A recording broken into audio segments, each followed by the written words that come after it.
Hey, this is Antonio. Welcome back to my channel, and we're going to have some fighting words. But before we go any further, as always, I need you to like this video and subscribe to the channel.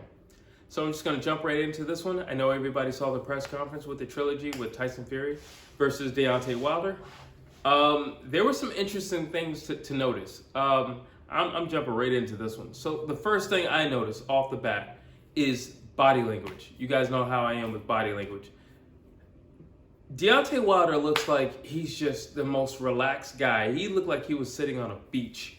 So that was the first thing that I noticed. Like, he wasn't antsy or anything like that. Now, it could have been a few things. Well, one major thing.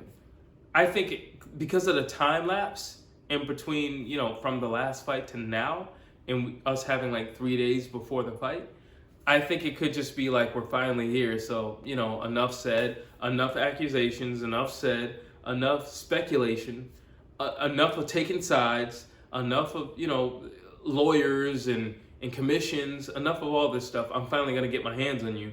So nothing else needs to be said. It could be that.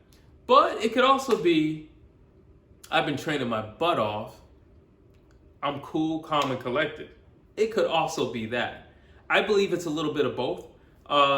Because he looked super ice. Just cold, like just chilling on a beach, like another day in the park. He didn't look agitated, even when he was asked certain questions about, the allegations or anything like that. Nothing fazed him. He didn't get emotional. He just looked dialed in. He looked very, very dialed in. And I don't know if anybody else noticed, but Deontay Wilder looked really big. He looked really big. This is a guy, who has had fights at heavyweight and came in at like 209, 211 pounds. He looked big, and he just seemed very confident within himself. He seemed very composed within himself. And listen, if you're going to see two guys fight, you want to see guys with that type of demeanor. This is what the heavyweight division is supposed to look like. Guys who are just, confident in who they are and their abilities. And I gotta say, he was exuding that to the highest level. Now on the other end, it is Tyson Fury, so you have to take it with a grain of salt. But he didn't sit down not once. He was walking around. He seemed a little antsy. But again, it's Tyson Fury, so anything can pop off at any given time, and he can certainly say or do anything. This is the same guy who dressed up as Batman and came to a press conference.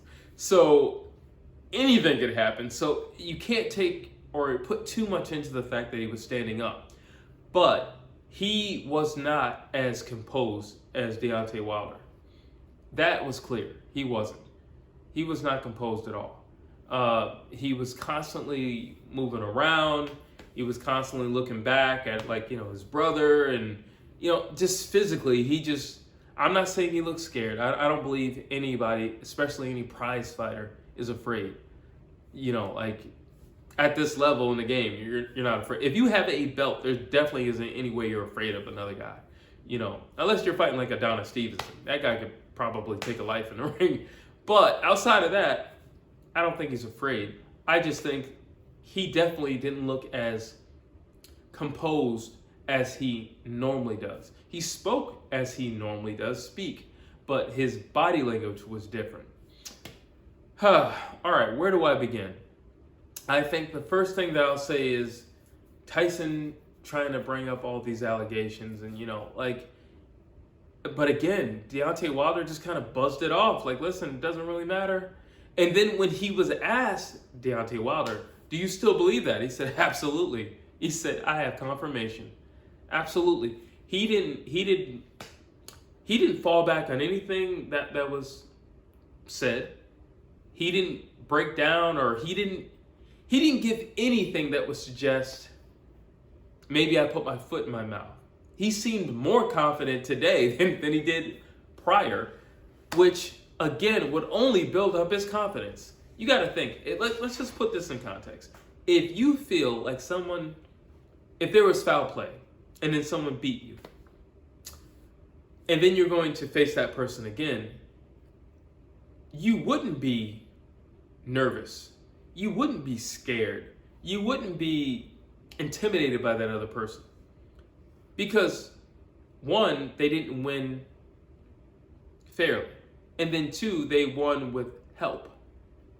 So in the back of your mind, you would probably think, if you're a secure person, you would probably think, well, if that's what it takes for someone to be on my level, when we go into this third one evenly, then I automatically have the edge on this person. You've shown weak qualities. And it's funny that Tyson Fury used the word weak. You know, he's weak because he's using excuses and all these things. And it didn't faze Deontay Wilder. I mean, he was just sitting there. Like, it didn't faze him. Honestly, Deontay Wilder was wearing headphones, but there was no music playing. You know, he just had them on his head. Now, it just could simply be the fact that, it's a sponsor. But he definitely was listening. But again, there was nothing. It just seemed like Tyson wanted to draw something out of Deontay Wilder, like the whole press conference, and couldn't get what he was looking for. He was pulling and tugging and poking, but he couldn't get what he was looking for. You know, I think he wanted a wild Deontay Wilder. I think he wanted an agitated Deontay Wilder. Like, because I know he's had to have seen, those video clips with Malik Scott. And just being a fighter, you have to admit, from the Deontay Wilder of the year prior, or prior to that second fight with Tyson Fury, to now, there is a difference. Clearly, there's a difference. Skill-wise, there's a difference. The way he's hitting the pads, there's a difference. The way he's moving his feet, there's a difference. His positioning, there's a difference. I'm sorry, you have to acknowledge that. And somebody with the boxing brain and IQ as Tyson Fury has, I know he can see it, and I know he has to acknowledge it, which is another reason why, he went deep underground for training camp. He stopped being on Instagram and all that just so he could focus on his training. Now, I know what you're saying. It sounds like you already have your winner in the back of your mind.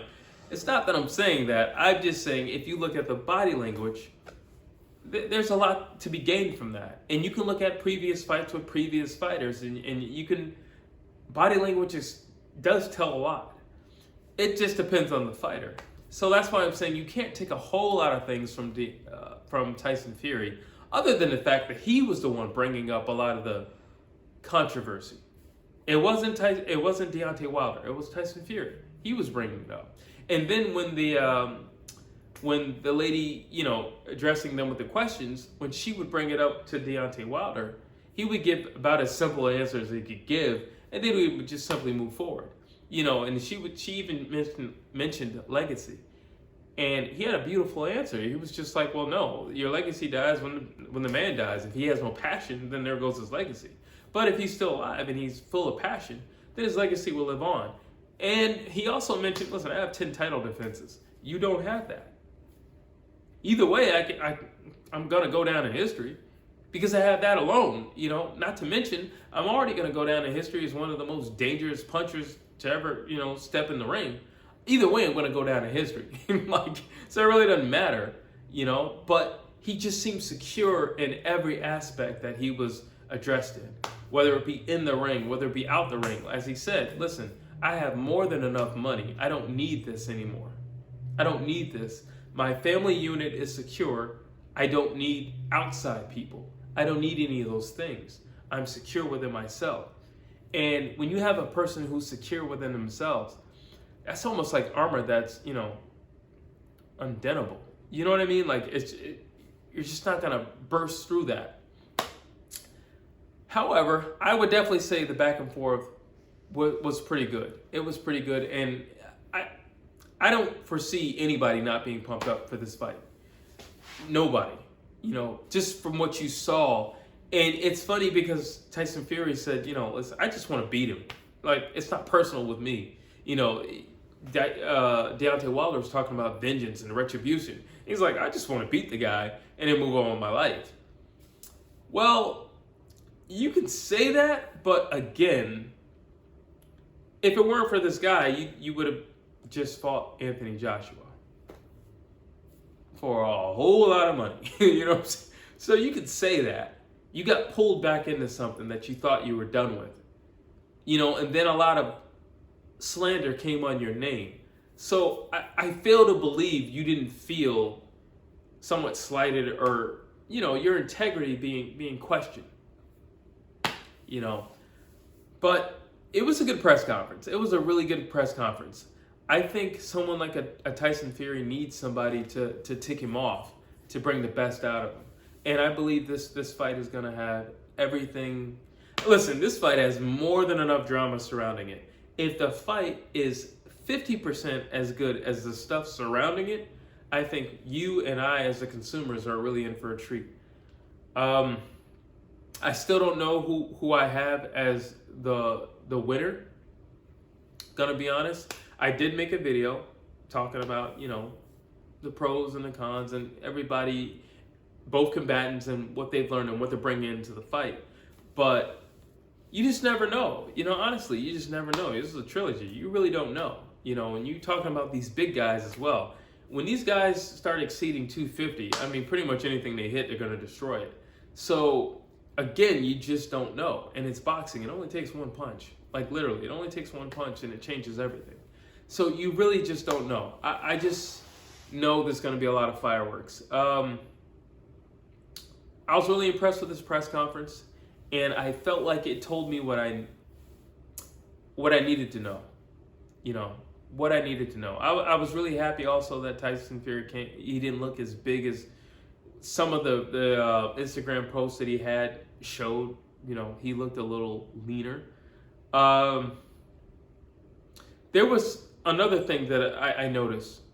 There was this mutual respect with the trainers, which was interesting. Like Sugar Hill, like acknowledging Malik Scott and vice versa. And you can see that they have been both doing their homework. But I don't feel like, how do you do your homework for somebody that, many people, including yourself, believe that you beat the first time.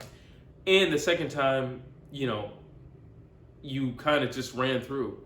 So at best, it's just like, all right, let's do what we did before. Because they didn't really, Sugar Hill didn't really expound on anything new that he was doing with Tyson Fury. Because if he won the way he won in the second fight, there's not a whole lot to expound on, to be honest with you. Other than keep him in shape and keep him sparring. That's about it. Be aware of that right hand, but also I'm pretty sure they've been paying attention to those clips. They can say they haven't, and they can budge them off as nothing, but they've been paying attention to those clips. It was funny, the lady giving the question, she was trying to probe Malik Scott for something so what's going to be the game plan? Are you going straight at him? And Malik didn't give her anything. And it's not listen, it's not like with the 3 days that we have left, you could change up your game plan completely. Listen, somebody at a high enough level of boxing probably could. A Tyson Fury probably could, because I believe a lot of the things that he does in the ring anyway are improv. I don't believe a whole lot of his stuff is game plan. I think a lot of it's improv. But improv is spontaneous, however you want to call it. But it's still safer to keep everything locked in. Say for example, if you want to say the night of the weigh-in, this is what we plan to do. There's nothing you can do about it because it's the night of the weigh-in. All you're going to do is weigh in, go get something to eat, and take your butt to sleep. That's it. What are you going to do? Wake up super early and, I'm going to work on this. No, there's nothing you can do. She tried. She tried several times, and Malik gave her nothing. Malik gave her nothing. But when it was asked to Sugar Hill, he was just like, I just didn't feel like he had an answer for it, to be honest with you, because it's just like, all right, well, we won the second fight. There's nothing we need to do. Just do what we did last time. Worst case scenario, do what we did last time. Best case scenario, do what we did last time. Because we know who the better boxer is, and I know they both feel that way. I feel that way. Tyson Fury is a better classical boxer than Deontay Wilder. However, Deontay Wilder is a very dangerous guy. One punch changes everything. So, that being said, it was a good press conference. As you can see, I'm amped up because of it, so it was definitely a good press conference. But I want to know what you think down below as always. And once again, please like this video and circulate this video. Get it out as much as you can. Share it with a friend, share it with a father, share it with a son. And as always, subscribe.